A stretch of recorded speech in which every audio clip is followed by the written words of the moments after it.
Subscribe कीजिए UP ताजा news channel को और घंटी को दबा दीजिए ताकि सबसे पहले आप तक खबरें पहुंच जाएं।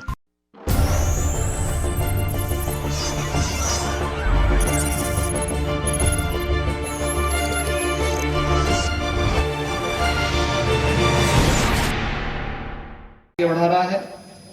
विकास हमारी प्राथमिकता होनी चाहिए और इसी प्राथमिकता को तेजी के साथ आगे बढ़ाने के लिए आज मैं बुंदेलखंड एक्सप्रेस वे के निरीक्षण में आया हूं। मेरे साथ प्रदेश अध्यक्ष जी भी हैं, यहाँ के प्रभारी मंत्री भी हैं, माननीय सांसद और माननीय विधायकगण भी हैं।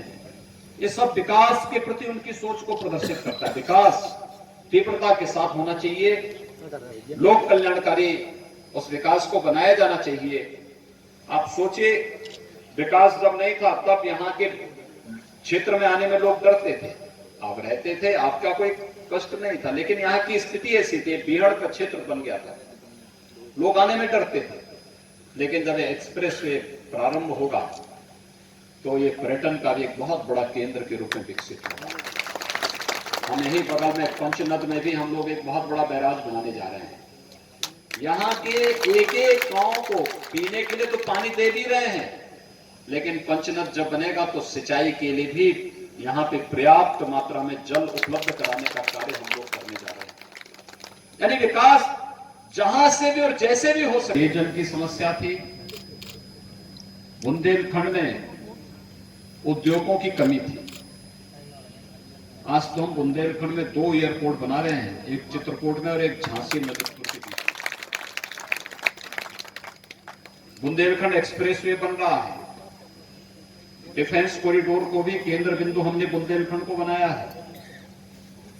और शुद्ध पेयजल के लिए हर घर नल योजना प्रधानमंत्री जी की महत्वाकांक्षी जल जीवन मिशन के अंतर्गत हर घर में शुद्ध पेयजल की आपूर्ति के कार्यक्रम को भी हम इसके साथ जोड़ रहे हैं। विकास आपके द्वार आ रहा है। 2017 में जब मैं पहली बार मुख्यमंत्री बनने के बाद बुंदेलखंड के दौरे पर आया था,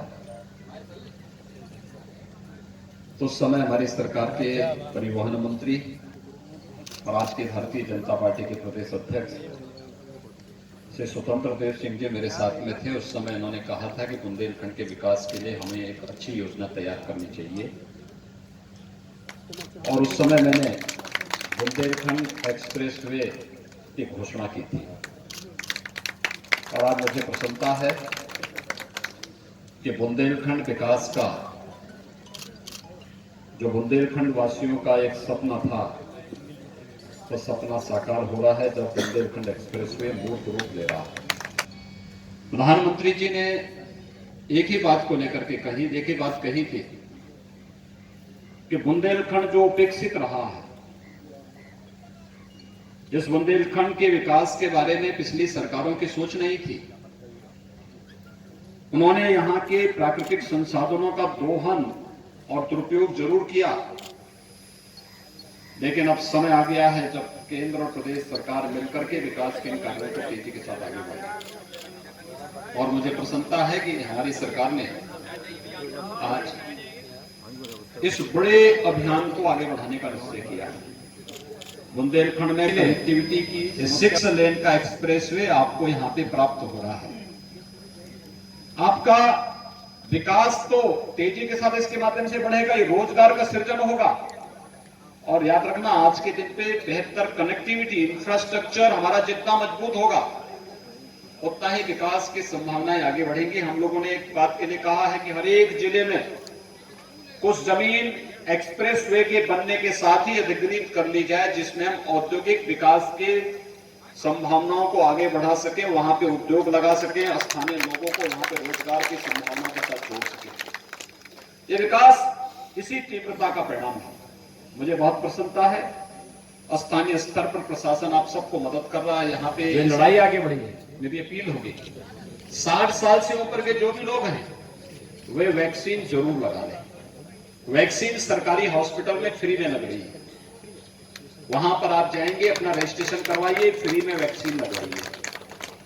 मैंने अपने सांसद और विधायकों से कह रखा है कि वे लोग भी जाएं, जो जनता आती है उनकी सेवा में वहां पे खड़े रहें। अधिकारियों से भी कहा गया है, सीएमओ से भी कहा गया है कि वे लोग जाकर के देखें, जनता को कोई समस्या न हो।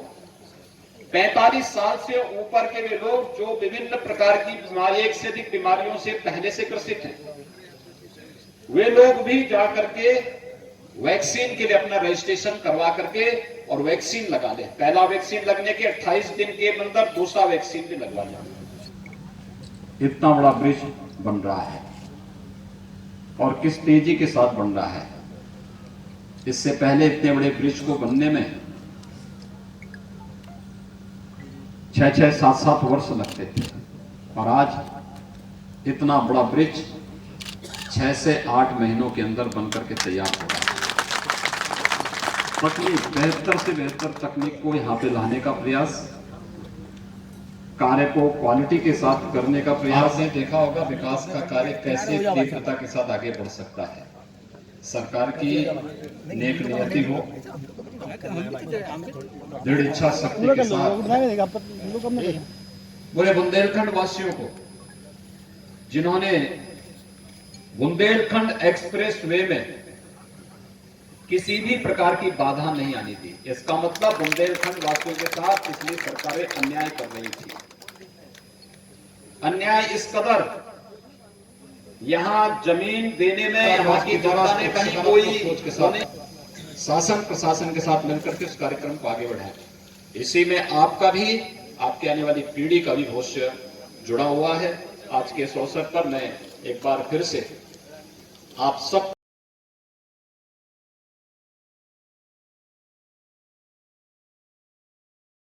सब्सक्राइब कीजिए यूपी ताजा न्यूज चैनल को और घंटी को दबा दीजिए ताकि सबसे पहले आप तक खबरें पहुंच जाएं।